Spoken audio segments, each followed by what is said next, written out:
শ্যামলপুর গ্রামে একজন যুবক বাস করত। তার নাম ছিল সুমন। গ্রামের বাইরে শহরে সে একটি চাকরি পেয়েছিল।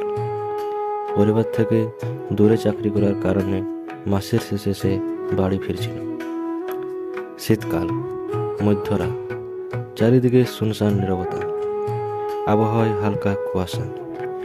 সুমন একা দাঁড়িয়ে আছে রেল স্টেশনে, কিন্তু আজ রাতে কিছু অদ্ভুত ঘটনার সম্মুখীন হতে হবে সে কল্পনা করতে পারেনি। সুমন যে স্টেশনে দাঁড়িয়ে আছে সেটা শহর থেকে বেশ দূরে। রাতের ট্রেনটা প্রায়শই ফাঁকা থাকে। স্টেশনেও তেমন কিছু লোকজন ছিল না। ঠিক 12:15 ট্রেন ঢুকলো স্টেশনে। ট্রেনে ওঠার সময় সে লক্ষ্য করলো পুরো কামরাটা ফাঁকা।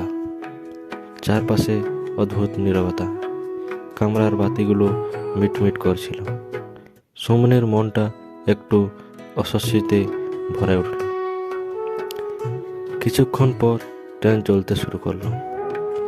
জানালার পাশে বসে বাইরে তাকিয়ে থাকতে থাকতে সুমন বুঝতে পারল ট্রেনটা কোনো স্টেশনে থামছে না। বাইরে কুয়াশায় ঘনত্ব, আর ট্রেনের গতিও হঠাৎ বাড়তে থাকলো। আজ সুমনের সামনের সিটে বসা কারো ছায়া দেখা গেল, অথচ সুমন স্পষ্ট মনে করতে পারছে সে ছাড়া কামরাও কেউ ছিল না। সে ভয়ে জমে গেল। সাহস করে প্রশ্ন করল, আপনি কে? কোনো উত্তর এলো না। ধীরে ধীরে ছায়াটা একটা নারীর রূপ নিল। তার সাদা শাড়ি আর চুলগুলো ছড়িয়ে পড়েছে মেঝেতে। তার চোখ দুটি গভীর অন্ধকারে পূর্ণ। সুমন তার দিক থেকে চোখ সরাতে পারছিল না।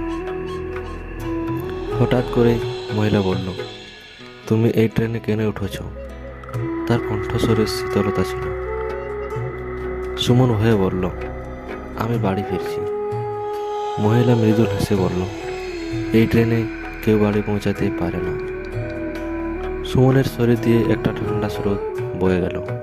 সে জানালার বাইরে তাকালো। ট্রেন যেন এক অজানা গন্তব্যের দিকে এগিয়ে চলেছে। ট্রেনের জানলার দিকে বাইরে তাকিয়ে সে দেখল গাছপালাগুলো যেন কেমন বদলে যাচ্ছে।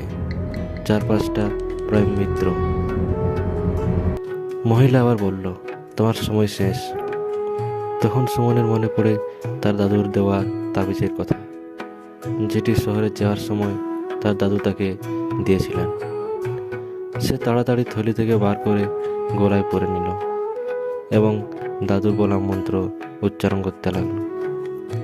কিছুক্ষণ পর নারী এক আর্তনাদ করে অদৃশ্য হয়ে যায় এবং সুমন তার স্টেশনে পৌঁছে গেল।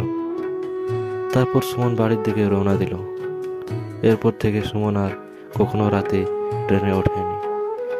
সে জানে সে এক ভৌতিক অভিজ্ঞতার সম্মুখীন হয়েছে।